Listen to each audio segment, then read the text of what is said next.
Hello and welcome to the NBA Outlet presented by OTGBasketball.com. I'm your host, Nick Fay. With me, as always, Kory Waldron. And today we're talking Game 2 of the Eastern Conference Finals. Kory, how are we? I mean, I'm pretty good. Besides some allergies flaring up, I'm good. A tornado hit in New York, so I had an exciting prior to the game. I had some excitement happen.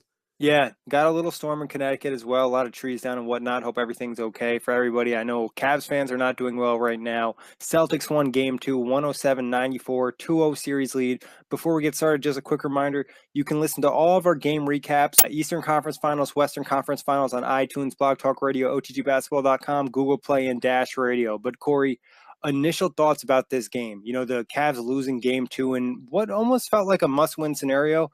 Well, I mean, to start off the game, it felt like, this was what we expected. LeBron had 21 of the Cavaliers, 27 points in the first quarter. LeBron was heavily engaged, looking for his offense, hitting pull-up threes. He had that 1-3 against Marcus Smart where he caught it, did a turnaround three. He was unreal. He was hitting shots left and right. It felt like it was the game where, LeBron was going to score 40-plus, have a triple-double, which he did, and the Cavaliers would somehow win. And, he got a little banged up in the first half, and then things for Cleveland just kind of fell apart in the second half. And, the Celtics, hats off to them. Once again, they just kept executing. It never, to me, actually, it felt like even when the Cavaliers had the lead, it felt like the Celtics were in control the entire time. Yeah, the Celtics were just hanging around. Like you said, LeBron came up with that big start. It also felt like the Cavs in general came out with more energy and effort.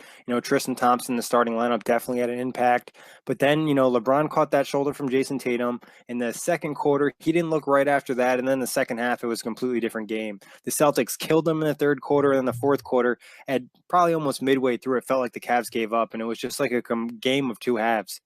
Yeah, and in that third quarter, Terry Rozier, who, as you posted in the halftime notes for OTG, he had just 2 points in the first half, and I believe he finished with 16 or 18 points, so he really lit it up. Yeah, 18 points to finish, so 16 points in the second half for Rozier. And, a lot of these young guys just stepped up. Jason Tatum, he had moments in this game, a lot in the first half, but he helped keep him around. And Jaylen Brown, he set the tone right from the start. I thought that was very impressive. But I want to say maybe the most impressive thing for the Celtics team is the turnover battle. They won that 15-5, only 5 turnovers in the whole game. And I believe they only had 1 turnover in the second half, if I'm not mistaken. I mean, that's huge, especially when you're a team like the Celtics, which is so, well coached and you execute so well. When you're not coughing up possessions, it just makes Brad Stevens' job that much easier. Exactly, especially when offensively you're not, the greatest team out there. When you protect the ball and just give yourself a lot of shots. And they also won the offensive rebounding battle, which they were losing at halftime. Tristan Thompson had an impact. Kevin Love had an impact on the boards. But that energy, and especially Marcus Smart, Marcus Smart had his fingerprints all over the second half of this game. Yeah, Marcus Smart was tremendous, man. Everyone keeps saying pay that man his money. He's helping us money right now. Yeah, he's certainly playing like a ton of heart. In 30 minutes, he had 11 points, 5 rebounds, 9 assists, 4 steals. And it's funny because it was another one of those nights where he shot 33%.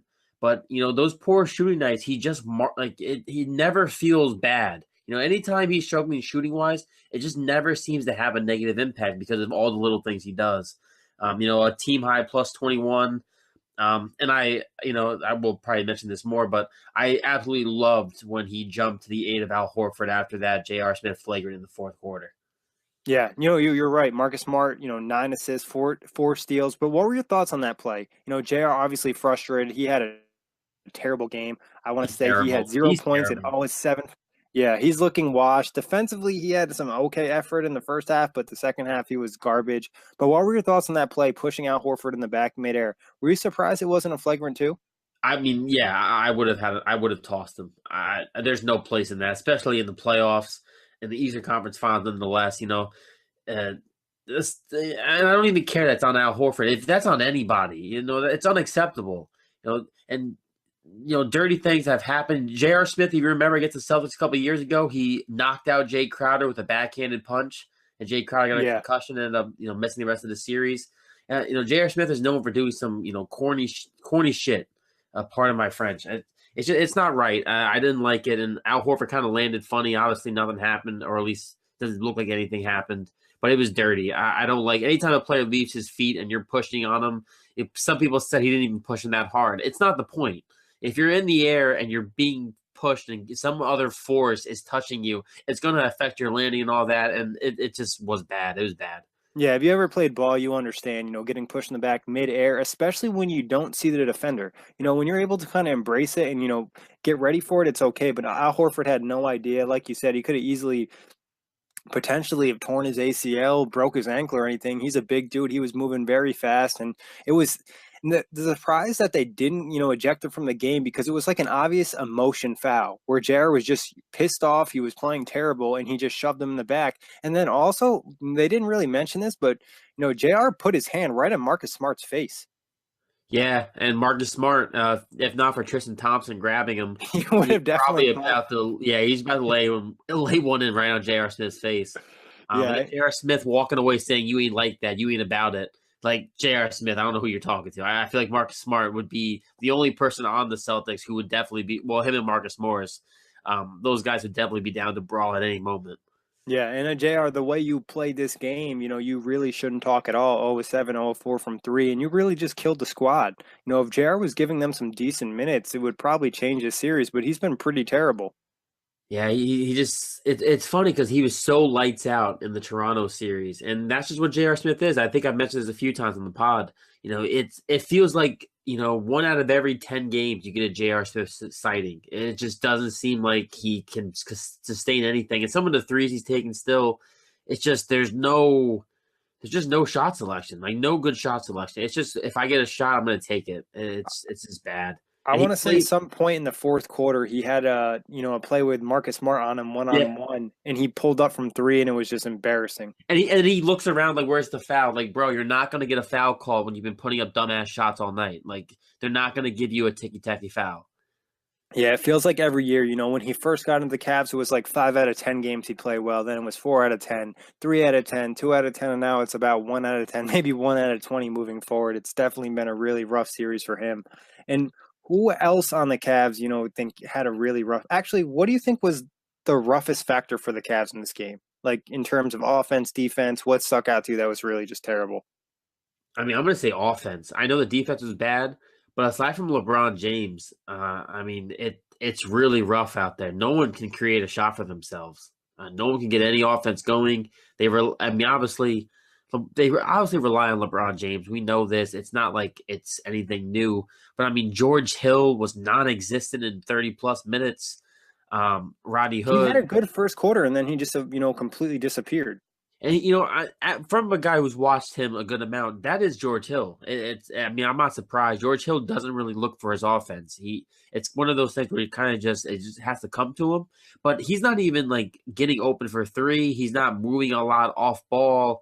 He just doesn't look engaged to me. He doesn't even look like he's having fun. It looks like no one on the Cavaliers is having fun, to be if I'm being honest. Yeah, they all look pissed off. Like they mentioned on the broadcast, a lot of eye rolls. Just, the team chemistry is not there. And when you're not winning, it's obviously a little bit harder. And against Toronto, it kind of was overseen because, they won the games. Kyle Korver had a big first half. Then he didn't really show up in the second half. And I think for the Celtics, like we don't want to give, just say the Cavs played terrible because the Celtics really just picked it up in the third quarter. They picked up their effort level, their physicality. Like I said, Jaylen Brown really came out and set the tone. They got out in transition, forced the turnovers. They really deflated the Cavs in that second half. Yeah, I don't even know what to add to that. They were just dominant. It was one of those Warriors, coming out of the third quarter.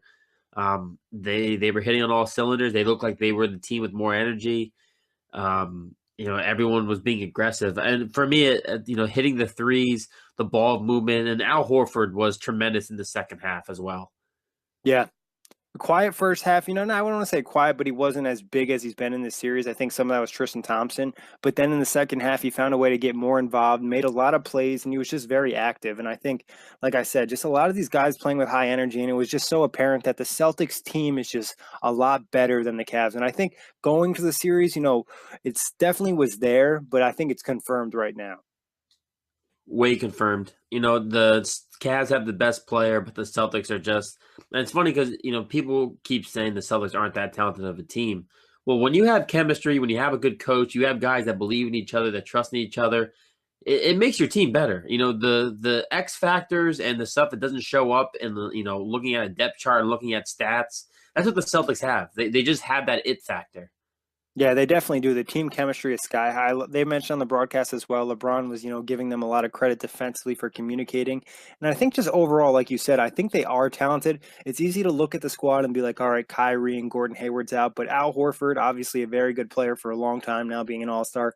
Terry Rozier, a young player coming into his own, and Jaylen Brown, Jason Tatum looking like young stars, and Marcus Morris has obviously always been a pretty good role player, and Marcus Smart is probably one of the best role players in the NBA. Yeah, and Marcus Morris too, a guy who struggled in the first half. He really lit it up in the second half. Well, not lit it up, but he definitely played a bigger role in the second half. I think one thing you appreciate about Marcus Morris, even when he's pretty bad offensively, he still puts in a lot of effort defensively, and he puts in some good energy, and he's always willing to talk. Obviously, he had that play on Tristan Thompson, was yelling in his face, and I feel like that kind of helped get the Celtics, a little bit more going too. Yeah, I mean, I think they were down by 1 or 2 at that point, and I mean, if you look at how the quarter finished, that might have been not the turning point, but it might have been like the straw that broke the camel's back to a degree for the Cavs, because it felt like after that, after Marcus Morris and Tristan Thompson had their arguing, going back and forth and all that, it really felt like the Celtics run just continued and the Cavs just kind of fell apart more and more.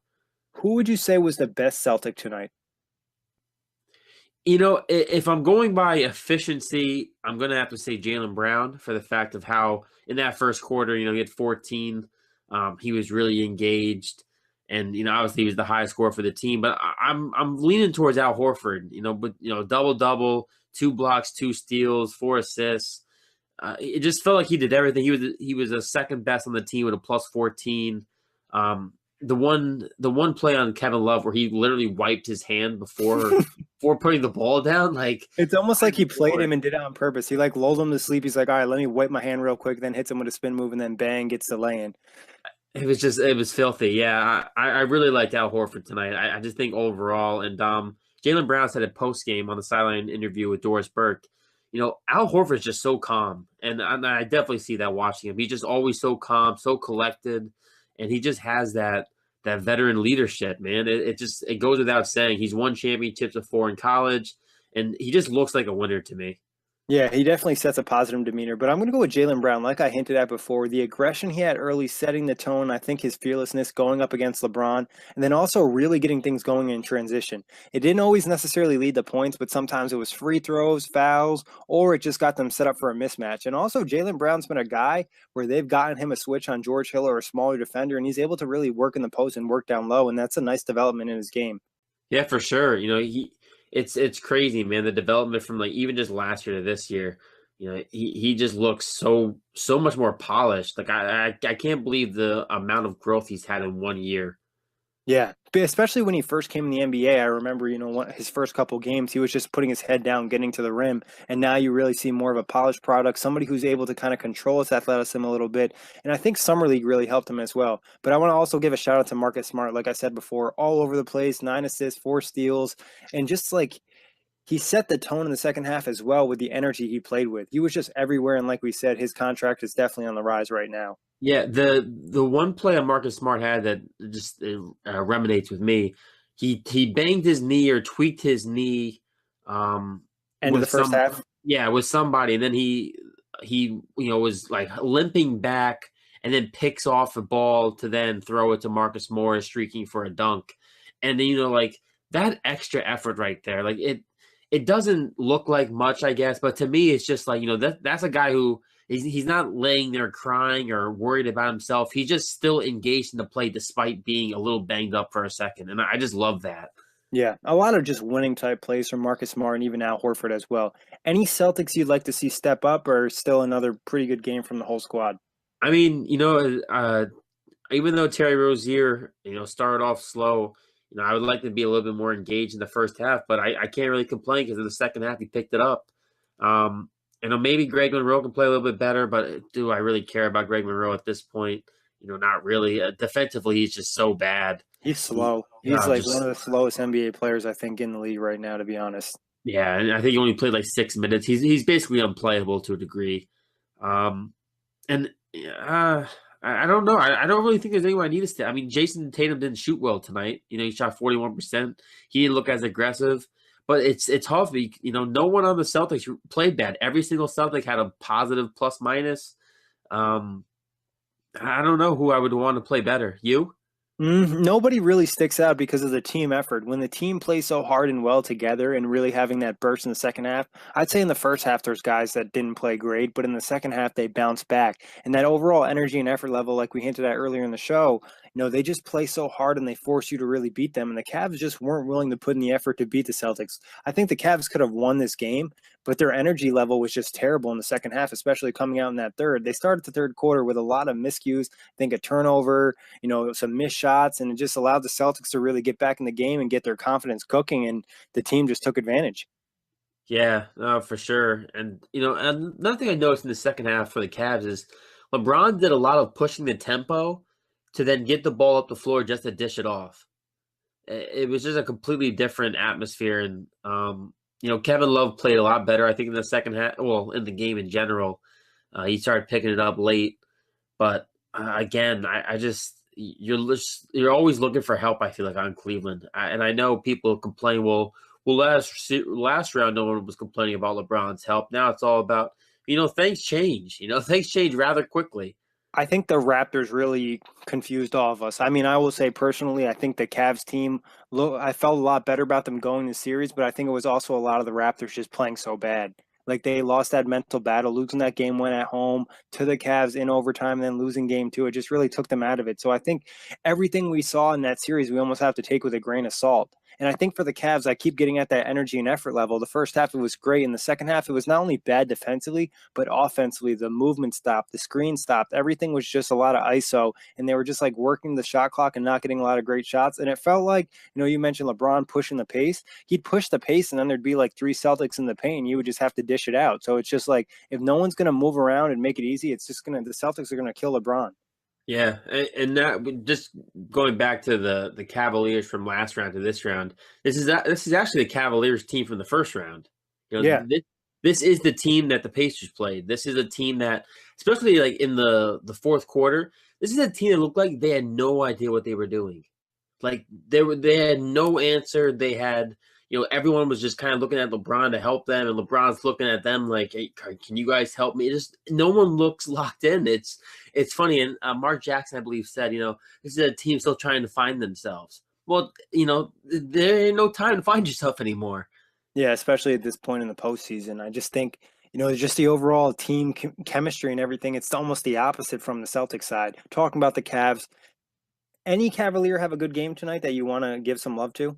I mean, Kyle Korver was good in the first half. Didn't hit a shot in the second half. Yeah, he came off a couple screens, and one of the screens he came off in particular, Marcus Smart was, I think, like literally making contact with him almost, and he still fired up the shot. Obviously, there wasn't a foul called, but I mean, I understand it. They set screens for Kyle Korver to shoot away coming off the screen, but my lord, if there's a guy right there, it's okay not to shoot sometimes. Especially if it's Marcus Smart, a Yeah. guy known to really get under your skin. I think Kevin Love had a solid game, like you hinted at. It feels like he disappears, though, at times in the game when the Cavs really need buckets or when LeBron's off the floor. Like, they just need him to step up. 22 and 15 is a great game, but they really need him to get closer to 30 and keep those 15 boards too, and maybe a couple assists. I would like to see him more aggressive. He had a couple back cuts baseline in that third quarter, and it led to like a couple of possessions later. He had a three after, and it felt like that was him coming alive. And I think he only had 4 points after that point. And it was just like, what happened? You were right there. You were literally coming alive in front of us. Yeah, all those complaints about, Kevin Love needing more touches when Kyrie was there, it kind of looks stupid now because Love isn't able to step up into that huge scoring role that we're used to. And some of it is the Celtics defense, but some of it is just not having that confidence and aggression that he's had in the past. But worst Cavs tonight. I'm gonna say the worst cap tonight's J.R. Smith. Yeah, I think that's a clear cut.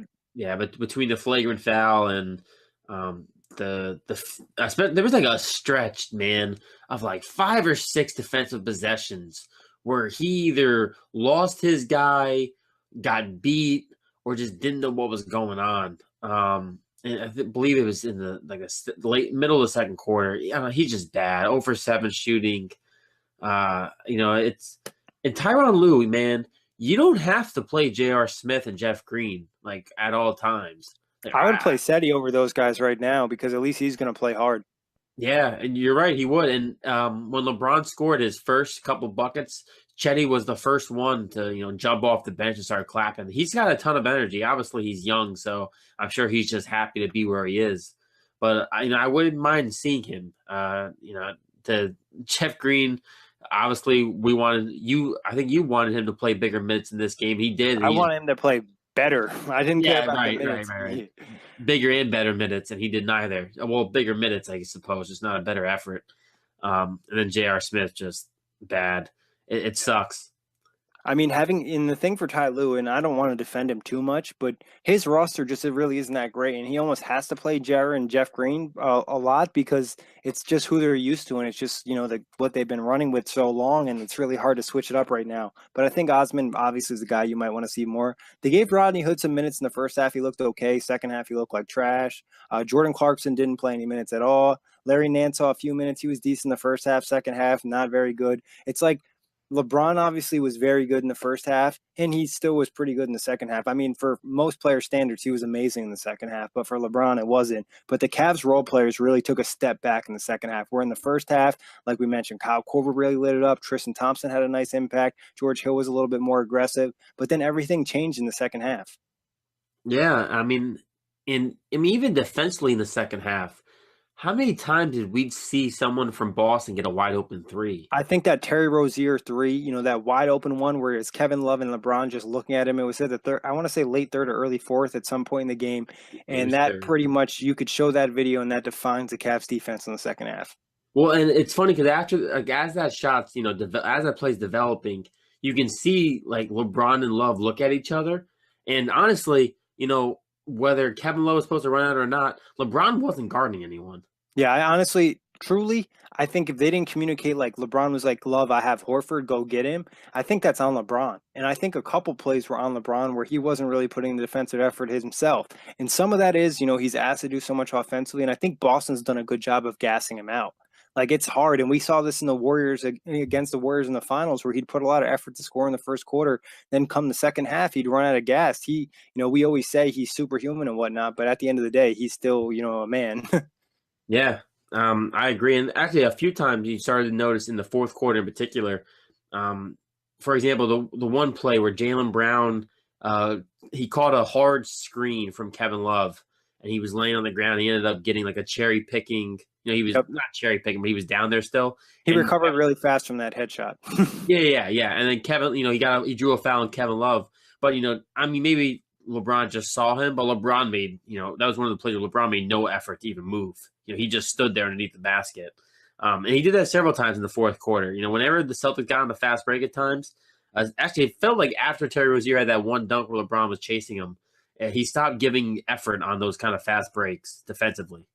Yeah, it was tough. And like I said, the energy and effort level was huge in the first half and second half. The Cavs were matching the Celtics, and in the second half, the Celtics just took it to another level. I also think Boston missed a couple open shots in the first half where the Cavs kind of got away with it. In the second half, they took advantage, and they missed some of those shots too, but then they had guys like Marcus Smart just getting some of these pesky extra possessions. A lot of extra possessions. Yeah, even though like the ones that weren't steals, he still called, I think, one or two turnovers just by defensively impacting a guy. Yeah, or sometimes it's not. I guess I'm making up a term right now, but it's almost like a hockey turnover where he's forcing somebody else to pass the ball, and then they're in a bad situation, and the next guy gets the steal or something like that. So definitely had their impact on the game. But adjustments for game 2 for the Cavs. I mean, for game 3 for the Cavs. For the Cavs, I mean, LeBron's got to be the same, right? I mean, it is crazy. A 42-point triple-double wasn't enough. It wasn't even close to enough either. I want to say this, though. I was close. I said he was going to have 45 points. I was only 3 off. Got to toot my own horn. But and we said triple-double last show as well. Yeah, we did. So, I mean, I think he's got – I think you're right. You hinted at it before. Kevin Love's got to be big. Kevin Love needs to score 30 at home. Like I don't know if they can feel something from the Cleveland fans. LeBron's got to have 35 plus, but close to a triple double again. And Kevin Love, he needs to be.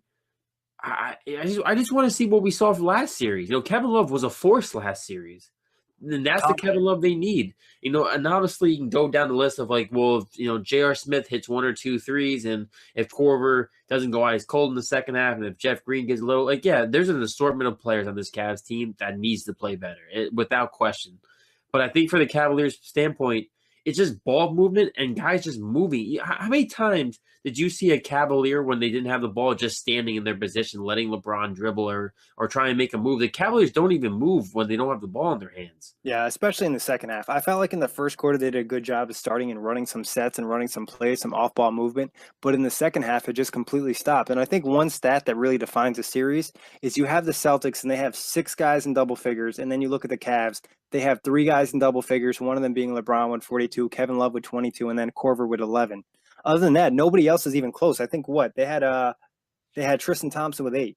So yeah. It's just like one team versus, LeBron and then that all-star. And, Kevin Love's kind of playing like an all-star, but not to his fullest capability. And Korver had 11 in the first half, and I believe Tristan Thompson had 6 in the first half. Sounds right, because I want to say most of them came in a tip, and the only time I remember him scoring the second half is on a tip play. Yeah, I believe that was his only buck. I can't remember any other play besides one tip in the second half where Tristan Thompson even had the ball offensively. But I think for me, adjustment-wise for the Cavs, I mean, schematically, there's a lot of things they can change scheme-wise, but a lot of it is just effort and energy and being fully engaged for 48 minutes, and they have not done that. And even probably you could argue in the Raptors series that they maybe didn't do that, but they got away with it because the Raptors were just so, scared of the Cavaliers and LeBron. Yeah, unfortunately, LeBron can't put a mental hold on this young Celtics team. And that's thanks to, Al Horford and Jaylen Brown and Marcus Smart having these guys with that fearless type attitude that just make winning plays. Like, I think Jaylen Brown said after the game, we're not scared, we're fearless, we're ready to go at anybody. And I think that's really been what's defined this series right now. Any adjustments for the Boston side? No, not really. I mean, what am I going to, shoot a little bit better, guys. Don't, be a little bit more effective with your jump shots. I think they did a good job. I know obviously they didn't lock down LeBron like they did in game 1. But like you mentioned, they did a good job of tiring him out. Letting LeBron go berserk in the first quarter, in the first half. Basically for 18 minutes in the first half, he was crazy. Just let him go crazy. Let him get his and slow down everybody else. It's what the Pacers did. And tonight we saw that's what the Celtics did tonight too. They let LeBron beat them, but they took everyone else out, and that's how you beat this Cavs team. And then you look at it; they had LeBron at 16 and 29, and you could probably argue he hit at least 6 shots where the Celtics will live with it. That one we mentioned the first quarter over Marcus Smart, that fading away 3. He hit a really tough teardrop over Aaron Baines. There was a couple shots where it's just like, all right, if he's going to hit that shot, oh well, there's not really much we can do. So on the Celtics side, I think just keep doing what you're doing. I mean, the only thing I'd probably say is in the first half, they got a little bit passive in terms of attacking the rim. Just make sure you stay aggressive attacking the rim because the Cavs have proven they really can't do anything in the paint. Oh my God. I'm glad you set me up for this. I saw at least 4 or 5 occasions where Jason Tatum drove 1 time, Jaylen Brown drove 2 times, and Marcus Smart drove 1 time. And every time they got into the paint, they were surrounded by 4 Cavaliers. And each one of those layups all went in.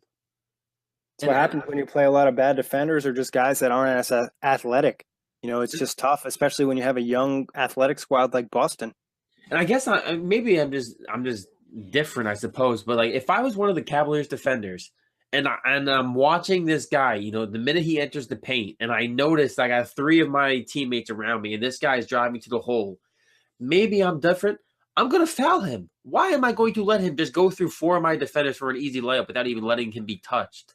It's just I don't know. The mentality in Cleveland defensively is just so backwards. Yeah, I mean, I think if you have 4 guys, you should be able to play defense without fouling. You should be in better position and not really allowing him to get to the rim. Ideally, someone would play defense in the 4.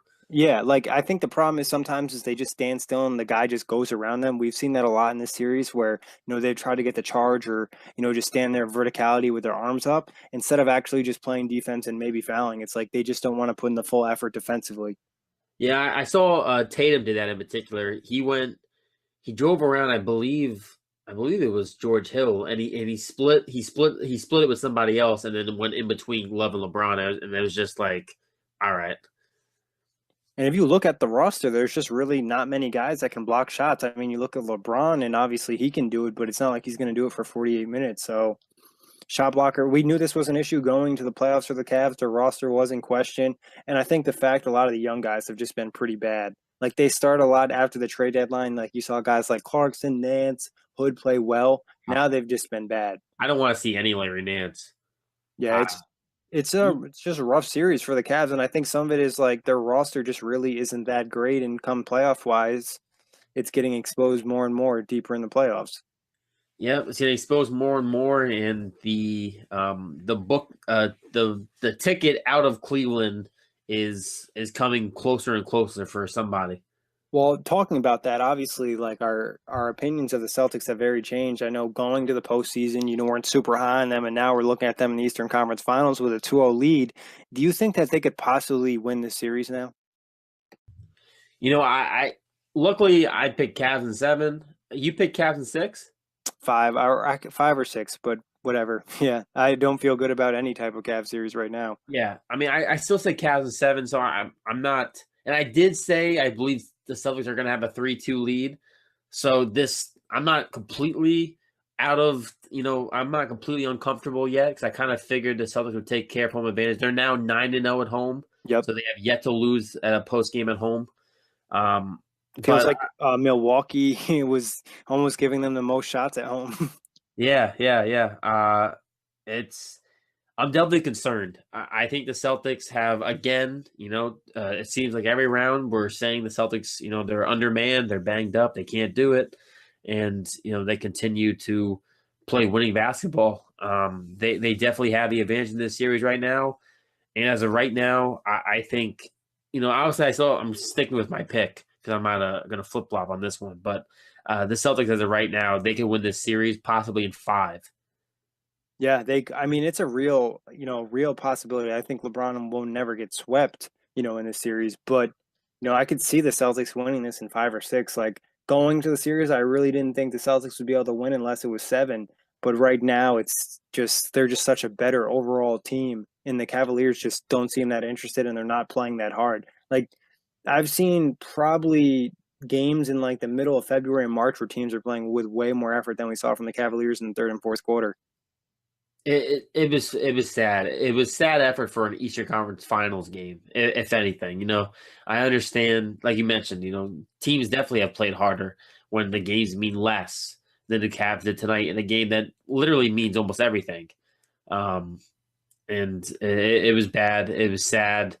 We mentioned this off the pod. Do you think LeBron James is more hurt from that shoulder to his face than he, at least that what he showed in that third and fourth quarter?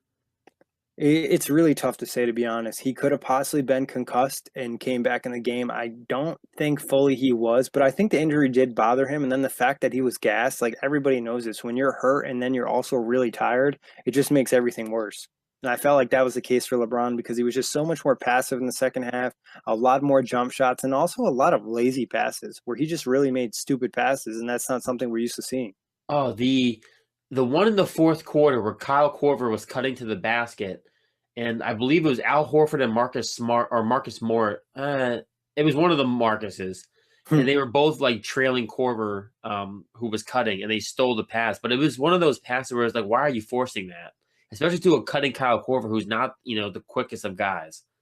Yeah, it's just not a great thing for LeBron. It's really hard to hate on him though with 42 points and 10 rebounds and 12 assists, but it's almost like he needs to do more and it's really hard to ask him to do anymore, especially at this age. I think it's easy to forget. We always talk about LeBron never really dealing with father time, but it catches up to everybody a little bit. And I think all the work he's had to put in the postseason, it's hard for him to recover fully. The amount of work he had to put in the first round alone really probably took a number on him. Yeah, no, I definitely think it's adding up. And all the postseasons, all the final appearances, people forget. It's like I don't know the stat off the top of my head, but I know he's played a couple extra seasons just with all the playoff runs. He's approaching playing the most career playoff games ever, passing Derek Fisher. So it's like, and he's only 33 years old. So, He's but done a tremendous job keeping his body in the shape he has. Obviously, they put out that report. I think it was 2 off seasons ago or last year. He spends like over $1 million every off season on his body to keep it fresh. which And isn't even surprising, to be honest. no, no, of course, with like modern day technology and health and all that, like if you can do it, and you have the money to do it. Like by all means, do it. And obviously, it pays off because LeBron. I've never seen him, more hurt than wearing like a back brace during a game. Yeah. But any predictions for game 3? What do you expect to see? Man, I'm going to say the Cavs win. I'm hoping that maybe they have a nice conversation on the flight back to Cleveland. And LeBron James rests up a little bit, and then we see LeBron James go, possibly for another game winner. The one thing I can say is the Cavs have yet to score over 100 points in this series. The Cavaliers have not lost a playoff game when they've scored over 100 points. So the goal for Cleveland is to score over 100. Yeah, I believe in the second half they didn't even score 40 points. So they really need to turn it up. It's just like hoping that the home crowd can kind of get their energy and effort level up.